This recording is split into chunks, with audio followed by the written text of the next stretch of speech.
Next question ہے، کیا 27 رجب کو معراج نبی صلی اللہ علیہ وآلہ وسلم کا واقعہ ہونا ثابت ہے یا پھر یہ ڈیٹ خود بخود مشہور ہو چکی ہے؟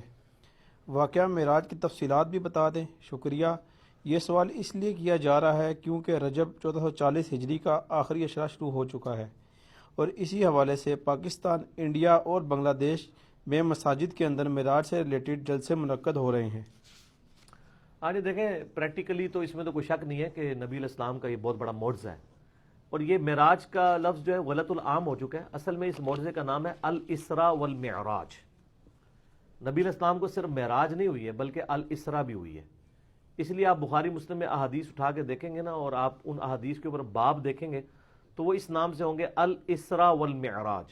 الاسراء کہتے ہیں رات کے سفر کو، جو نبی علیہ السلام کو، اور اسی کے نام پہ سورت بھی ہے، سورۃ الاسراء۔ 15ویں پارے کی جو سورت ہے پہلی، سٹارٹ ہی اسے ہوتا ہے سبحان الذی اسرا بعبدہ لیلا من المسجد الحرام الی المسجد الاقصی الذی بارکنا حولہ لنریہ من آیاتنا، کہ پاک ہے وہ ہستی جو اپنے بندے کو راتوں رات لے گئی بیت اللہ سے بیت المقدس کی طرف۔ یہ جو سفر تھا نا آپ کا زمینی، تقریباً اس زمانے میں تو 40 دن کا سفر تھا جو ایک رات میں طے ہوا، اسے کہتے ہیں الاسراء، یعنی رات کا سفر۔ رات، ٹھیک ہے آپ لوگ نکلیں، الاسراء رات کا سفر، اور دوسرا ہے المعراج جو بیت المقدس سے 7 آسمانوں کا جو سفر طے کروایا، بیت اللہ یعنی بیت المقدس سے لے کر سدرۃ المنتہا تک، وہ کہلاتا ہے المعراج۔ المعراج یعنی آپ کا عروج، بلندی کا سفر۔ تو یہ معجزے کا پورا نام ہے الاسراء والمعراج، یعنی نبی صلی اللہ علیہ وآلہ وسلم کا زمینی سفر بیت اللہ سے لے کر بیت المقدس تک، اور آسمانی سفر بیت المقدس سے لے کر سدرۃ المنتہا تک۔ تو یہ معجزہ باقی رہا اس کا رجب کے مہینے میں ہونا، اس کے بارے میں تو کوئی ثبوت نہیں ہے کہ کس مہینے میں ہوا، البتہ بخاری مسلم میں درجنوں احادیث موجود ہیں اس معجزے کے اوپر، ڈیٹس کوئی نہیں آئی ہیں۔ تو یہ بال کوئی انہوں نے خود جوڑ جاڑ کے کر لیا ہوا ہے، چلو وہ تو ہمیں اس سے کوئی اختلاف نہیں ہے، اور اگر کوئی جلسے بھی کرتا ہے کوئی اختلاف نہیں ہے، اس جلسے میں کہانیاں نہ بیان کریں، قرآن و سنت سے آپ جو معراج کا واقعہ ہے وہ بیان کریں۔ میں نے 3 لیکچرز معراج کے اوپر دیے تھے، آلموسٹ 6 گھنٹے کی گفتگو ہے وہ، مسئلہ نمبر 126ABC، تو وہ ظاہر اب 6 گھنٹے تو میں واقعہ معراج نہیں آپ کو بیان کر سکتا، ایک بلو پرنٹ ہی میں نے بیان کر دی ہے، باقی ڈیٹیلز اس لیکچر میں دیکھیں آپ، تو آپ کو ایک ایک جگہ پر یعنی پتہ چلے گا کہ نبی علیہ السلام کو بیت اللہ سے لے کر بیت المقدس تک کون کون سی جگہیں راستے میں دکھائی گئیں۔ مسلم شریف میں آتا ہے میں نے موسیٰ علیہ السلام کو قبر میں نماز پڑھتے ہوئے دیکھا، اور سرخ ٹیلے کے پاس میں ان کی قبر بھی تمہیں دکھا سکتا ہوں۔ پھر بیت المقدس میں صحیح مسلم میں، بخاری میں ڈیٹیل آتی ہے کہ انبیاء کرام کے ساتھ آپ کی ملاقاتیں کروائی گئیں، لیکن یہ چیز کوئی عام آدمی آبزرو نہیں کر سکتا تھا، یعنی یہ غیبی پردے میں سب کچھ ہوا ہے۔ حتیٰ کہ صحیح مسلم میں آتا ہے کہ جب امامت کا وقت آیا تو جبرائیل نے مجھے آگے کیا، میں نے تمام نبیوں کی امامت کروائی۔ پھر وہاں سے میں پہلے آسمان پہ حضرت آدم علیہ السلام سے ملاقات ہوئی، پھر اس طریقے سے آگے کرتے کرتے مختلف آسمانوں پہ مختلف پیغمبروں سے ملاقاتیں ہوئیں، جنت بھی دکھائی اللہ تعالیٰ نے، جہنم بھی دکھائی، اپنے امتیوں کے عذابات بھی مجھے وقت میں گزار کے پہلے دکھا دیے گئے، بڑی ڈیٹیلز ہیں۔ تو وہ مسئلہ 126ABC دیکھیں، بلکہ آپ واقعہ معراج، چونکہ غلط العام میں یہی لفظ چل رہا ہے تو میں اسی نام سے اسے اپلوڈ کیا، لیکن اس میں ڈیفینیشن بتائی ہے الاسراء والمعراج۔ اس کا ذکر قرآن میں بھی ہے، سورہ بنی اسرائیل کو سورۃ الاسراء بھی کہتے ہیں، اس میں نبی علیہ السلام کے رات کے سفر کا ذکر ہے، اور جو آسمانی سفر ہے اس کا ذکر سورۃ النجم میں۔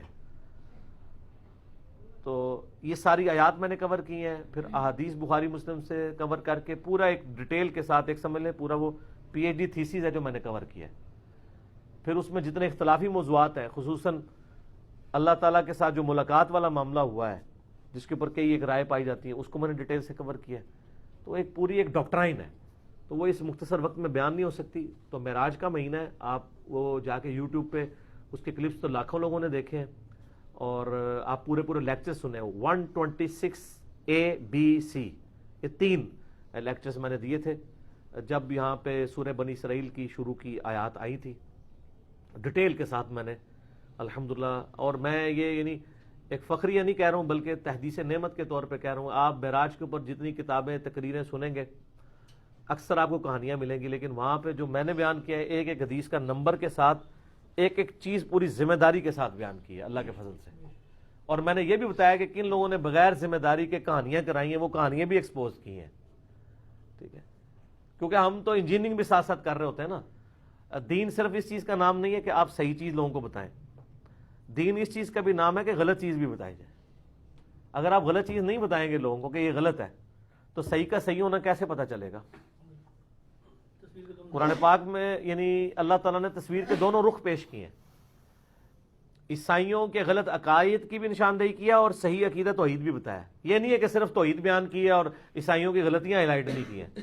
یہاں لوگ کہتے ہیں نا جی بس میٹھی میٹھی باتیں کریں، آپ اچھی باتیں کریں، غلطیاں خود بخود پتہ چل جائیں گی. اچھا، یہ کرائٹیریا ان کا اپنے لیے ہوتا ہے. خود وہ دوسروں کے بزرگوں کی غلطیاں ہائیلائٹ کر رہے ہوتے ہیں، وہ کہتے ہیں ہمارے بزرگوں کی غلطیاں نہ ہائیلائٹ کریں. نہ، ایسے نہیں ہونا. ٹھیک ہے، جے جناب تواڈے بزرگ مشین تے چڑھ رہے ہیں دوسرے دے بزرگ بھی چڑھن گے، بچے گا کوئی نہیں، مشین تے چڑھنا ہے.